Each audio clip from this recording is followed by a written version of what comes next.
Hop, petit sourire. Oh, tu es beau, toi.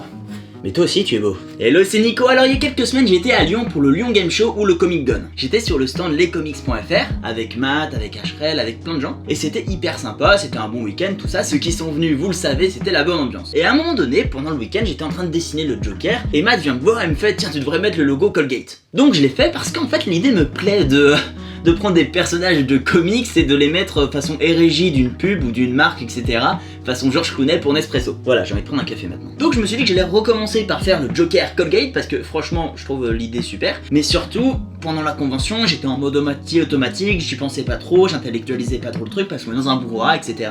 Et on fait ce qu'on a déjà fait. Hein. Donc au départ, j'étais parti sur l'idée de juste faire la tête du Joker entièrement, etc.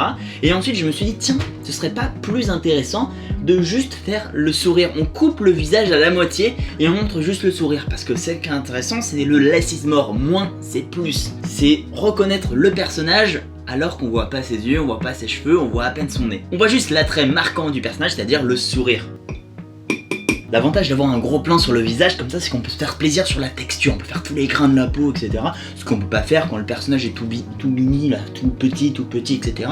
Parce que finalement, ça fera trop, ça fera too much, ça fera juste un pâté un peu dégueu, quoi. Mais là, on se fait plaisir à mort. On s'éclate avec la brosse à dents et tout. Oh ouais. Oh, je t'aime, toi. Ouais, c'est un lien très particulier qui unit le dessinateur et sa brosse à dents. Bon. Maintenant, le Joker c'est fait. On passe au second. Et alors pour le second, je me suis dit, tiens, et si, après une bataille, par exemple contre Captain America, Iron Man avait plein d'impact sur son armure. Qu'est-ce qu'il ferait? Où irait-il? Le menuisier du coin? Primo non, parce qu'un menuisier ça travaille le bois, alors essayer de suivre. Et secondo, parce que tu sais très bien, en qu'un impact qui on va voir. Carglass.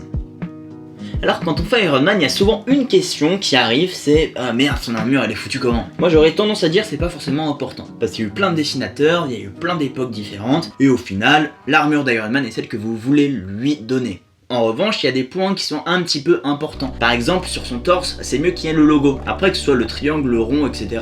ou une étoile à la limite. Mais c'est mieux qu'il ait ça, parce que ça rentre dans la personnalité du personnage. C'est comme Captain America, s'il a pas la bannière étoilée sur son costume, ça devient plus compliqué. Mais l'idée c'est, on va s'approprier un personnage, on va s'approprier le costume d'un personnage, mais on va garder quand même quelques points comme ça qui font que ce personnage est celui-là. Ça permet à quelqu'un qui tombe sur votre dessin par hasard, et bah tout simplement de se dire oh putain je kiffe le design, mais je reconnais le personnage. Bien joué, tu as réussi. Et s'il rajoute oh mon dieu, et il fait une pub pour Carglass, là c'est tiercé gagnant, qu'un flush royal des familles. Alors, pour le troisième, j'avais une idée, vous allez me dire ce que vous en pensez, c'est qu'on va faire un avant-après, style pilule minceur. Pour rendre ça un petit peu plus drôle, etc., faut utiliser un personnage qui a un avant et un après. Par contre, faut pas qu'il ait besoin d'une pilule pour ça, parce que sinon, en fait, c'est juste vrai, son truc. Moi, par exemple, j'avais pensé à Hulk. Alors, avec un avant en mode Hulk hyper badass, je fais hyper bien le Hulk. Franchement, je suis trop fier de moi. Et le après, avec un Bruce Banner dans son caleçon, tranquille, tu vois, je fais encore mieux le caleçon. C'est ouf. L'avantage de faire un Hulk comme ça, c'est qu'on peut encore une fois se faire plaisir sur le dessin, sur le traité, sur la texture. Bon, pas autant que sur le Joker parce que le visage n'est pas aussi grand, mais quand même on peut faire des rides, on peut faire des cernes, on peut faire du relief, des nuances de gris, bref, on peut s'amuser comme on dit. A contrario, pour le Bruce Banner, bah il faut savoir se dire stop. Par exemple, là moi je me fais plaisir sur les volumes et tout ça, mais il faut savoir se dire ah je vais arrêter, je vais pas aller plus loin parce que sinon ça va faire too much en fait. Va y avoir trop de relief, va y avoir trop de choses à l'intérieur, et l'important c'est de savoir laisser du vide. Less is more encore une fois, moins c'est plus.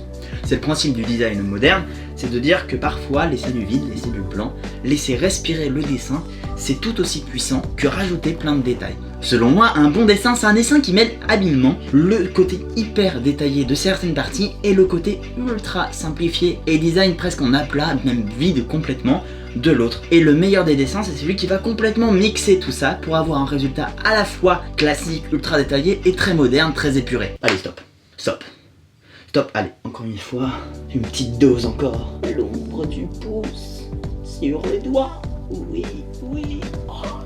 Allez. Et voilà pour aujourd'hui, en tout cas, nous avons nos 3 nouvelles érégies. Si vous avez d'autres idées, si vous avez d'autres mix, d'autres érégies pour de nouvelles pubs, bah dites-les en commentaire, comme ça, bah moi, si j'ai l'occasion, je les ferai, ce sera amusant. Ou même, faites-les vous, et puis vous me les envoyez, moi ça m'intéresse. Profitez-en pour vous abonner à la chaîne et à me suivre sur Instagram. Quant à moi, je vous dis à une prochaine vidéo.